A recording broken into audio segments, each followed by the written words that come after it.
मैं HIV पे काम कर रहा था। तो HIV की जो स्क्रिप्ट लिखी हुई थी, वो स्क्रिप्ट और कोरोना की स्क्रिप्ट जो जैसे जैसे खुलती गई, वो बिल्कुल वैसे ही है जैसे HIV की स्क्रिप्ट है। HIV की कहानी सुनाऊंगा तो आपको लगेगा मैं तो कोरोना की कहानी सुन रहा हूँ। There is no much difference. मैं 1 मिनट में समझाता हूँ। अब देखिए HIV जो है, HIV AIDS, human immunodeficiency virus, so ये है 1982 में आया, जैसे ये 2020 में आया, 19 में आया मान लो। और तब क्या किया, कैसे आ गया अचानक?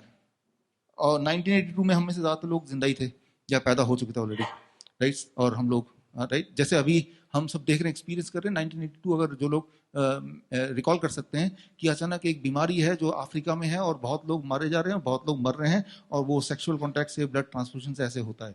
जिस तरह से अभी जब मैं अपने दोस्तों से बात करता हूँ जो अमेरिका में बैठे हैं, जो हमारे फ्रेंड्स या मेरे पेशेंट्स बाकी देशों में बैठे हैं, तो वो ये बोलते हैं कि आपके देश में तो लोग बहुत मर रहे हैं सड़कों पे क्योंकि इतना केसेस बढ़ रहे हैं, ऐसा कुछ, राइट? तो उसी तरह से वहाँ तब अफ्रीका का माहौल बना दिया।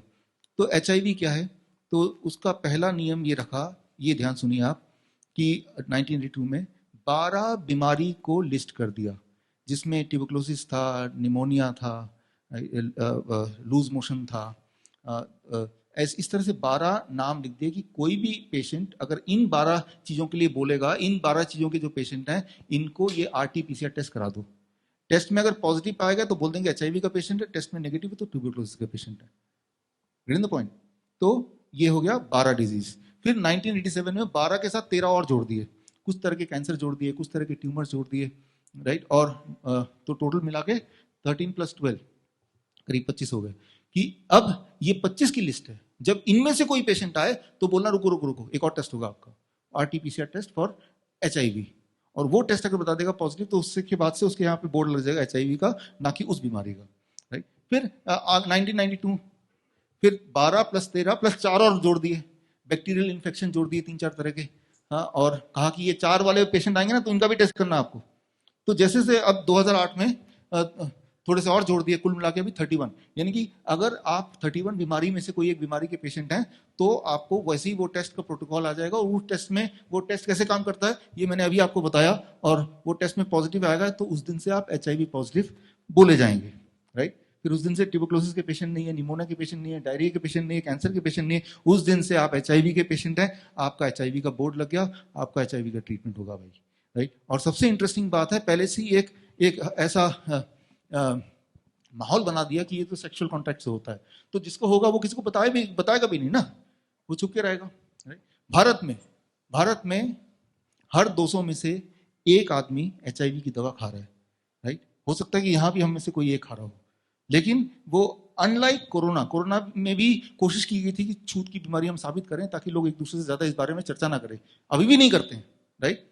तो हर 200 में से एक आदमी चुपके से दवाई खा रहा है। हमें कैसे पता? क्योंकि हमने 3-4 साल से काम ऑलरेडी कर रहे हैं।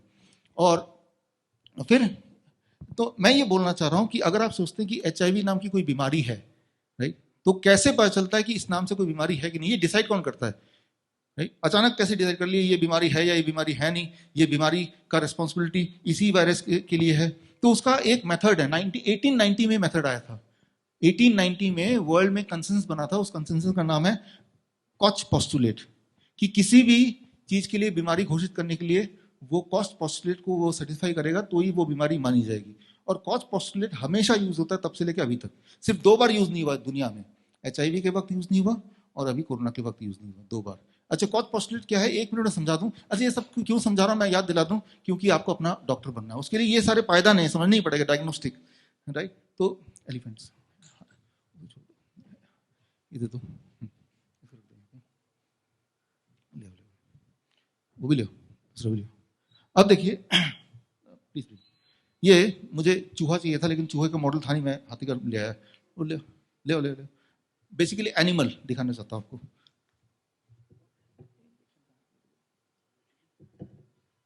तो अब क्या है कि ये साबित करने के लिए कि भाई ये बीमारी इसी, जैसे कोविड-19 है वो SARS-CoV-2 से ही होता है, तो क्या करना पड़ेगा? ठीक है, ये आ गया एक एनिमल, एक चूहा लेंगे, राइट, जिसको SARS-CoV-2 हो गया हो, राइट, या वो बीमारी हो गई हो, और उस चूहे से वो वाला जर्म या वो वाला पैथोजन, वो वाला वायरस कल्चर करेंगे, निकालेंगे। निकाल के अलग से करना होगा। पहला कॉज पोस्टुलेट का पहला नियम है कि जो बीमार एनिमल है उसके अंदर वो सारे वायरस होने चाहिए जिसकी वजह हम बता रहे हैं उसको। निकाल लिया, निकाल के अलग से रखो, ये रख दिया यहाँ पे। अब इस वायरस को जिसकी वजह से हम सोच रहे हैं कि ये बीमार है, उठा के दूसरे एनिमल में डालना पड़ेगा। अब दूसरे एनिमल में देखना पड़ेगा वही सारे सिम्टम आने चाहिए जो पहले एनिमल में थे, राइट। ये कॉज पोस्टुलेट। और उसके सिम्टम आने के बाद फिर इसके अंदर भी जब दोबारा हम ढूंढने कुछ दिन बाद, वही वाले सारे वायरस मिलने चाहिए जो इसमें थे। अगर ये रूल पूरे करता है, अभी जो रूल बोला, तो कॉज पोस्टुलेट सेटिस्फाई करता है। अब ऑफिशियल हो जाएगा कि ये वायरस से ये बीमारी होनी होती है। क्लियर है, राइट। ये कॉज पोस्टुलेट है जो कि SARS-CoV-1 जब आया था तब भी ये पोस्टुलेट पूरा किया गया था, सारे जितने वायरस हैं। लेकिन HIV के वक्त ये नहीं हुआ और कोरोना के वक्त नहीं हुआ। तो अब हो सकता है कि नहीं हो सकता है, कोई बात नहीं, नहीं हुआ तो आप कर लो, राइट, आज कर लो। तो 8 अप्रैल 2018 मैंने Indian medical association, health ministry, हर जगह चिट्ठी लिखी। 8 अप्रैल से 1 महीने पहले लिखी, मार्च महीने में, कि कॉज पोस्टुलेट पूरा नहीं हुआ HIV में। तब HIV था ना, उस पर काम कर रहा था। तो इसका अगर कॉज पोस्टुलेट पूरा करना है तो एक HIV का पेशेंट ले आओ, उसके अंदर से ब्लड निकालो, तो HIV का उसमें कीटाणु भी आ जाएंगे, वो मुझ में डाल दो और मुझे नोटिस करो कुछ दिन तक। उसके अगर मेरे पास भी वही सिम्टम हो गए जो उसके हो गए और फिर मेरे बॉडी से वही वाला वायरस निकला, तो कॉज पोस्टुलेट सेटिस्फाई होता है। तो मैंने बोला था, राइट। और 8 अप्रैल को हमने ऑडिटोरियम बुक किया था वहाँ पे गाजियाबाद में, पूरे देश से करीब 800 लोग आए थे, और कि उस दिन मैं हूँगा और आप ऐसे लेके आओ, राइट। नॉर्मली एनिमल पे करते हैं, लेकिन आप एनिमल लवर हो, एनिमल का HIV क्यों देना, तो भाई ह्यूमन पे करो, किसी पे तो करो, राइट।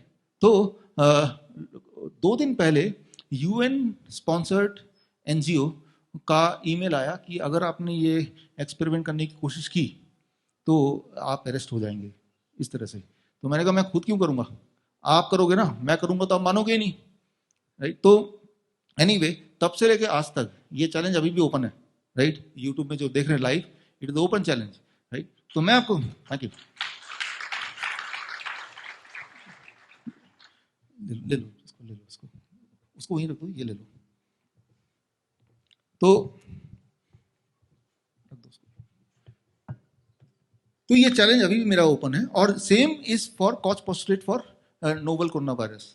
ये बड़ा आसान है, 2 चूहे पकड़ लो, राइट, और वो कीटाणु जो SARS-CoV-2 है उठा के एक चूहे को डाल दो, वो बीमार पड़ ही जाएगा ना, आफ्टर ऑल इससे पड़ता है। फिर उसको कल्चर करके दूसरे में डाल दो, तो कॉज पोस्टुलेट सेटिस्फाई हो जाता है। तो इसको करने में पैसे भी तो नहीं लगेंगे ना, 2 चूहे का तो कॉस्ट है।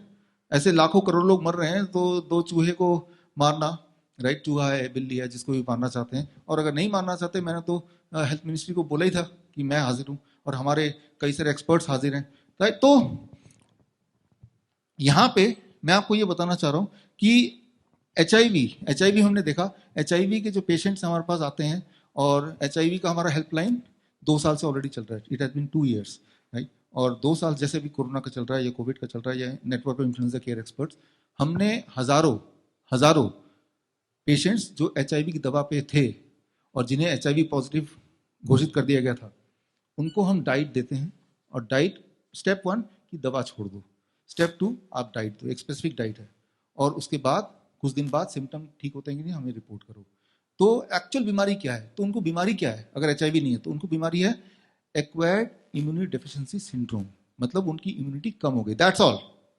उनकी इम्यूनिटी कमजोर हो गई, और इम्यूनिटी कमजोर होने से ऐसे लोग जल्दी जल्दी बीमार पड़ते हैं, दैट्स ऑल। उनको कमजोरी लगता है, उनको हमेशा टायर्डनेस लगता है, उनको नींद आती रहती है, तो इस तरह की variety of symptoms, that's all. तो इम्यूनिटी तो बूस्ट करना है आपको, तो इम्यूनिटी बूस्ट करने के लिए जो डाइट है वो डाइट हमने दे दिया, राइट। और उनको ट्रैक भी हम करते हैं, उनका रिकॉर्ड भी अवेलेबल करा सकते हैं अगर किसी को चाहिए तो। कोई भी अगर गवर्नमेंट ऑफिशियल चाहती है कि वो रिकॉर्ड हमसे ले लें ताकि उसको समाज की भलाई के लिए यूज करें, तो हम दे सकते हैं उसको, या ये साबित करने के लिए भाई मैं झूठ तो नहीं बोल रहा हूँ, तब भी आप आके ले सकते हैं। लेकिन तब से लेके आज तक बोल रहा हूँ, अभी तक तो कोई आया नहीं। शायद उनको पहले ही पता है कि हमारी चोरी पकड़ी जाएगी, राइट। उनको क्योंकि पता है कि ये सच बात है जो मैं बता रहा हूँ, इट इज सच, राइट। आज तो सच का दिन है।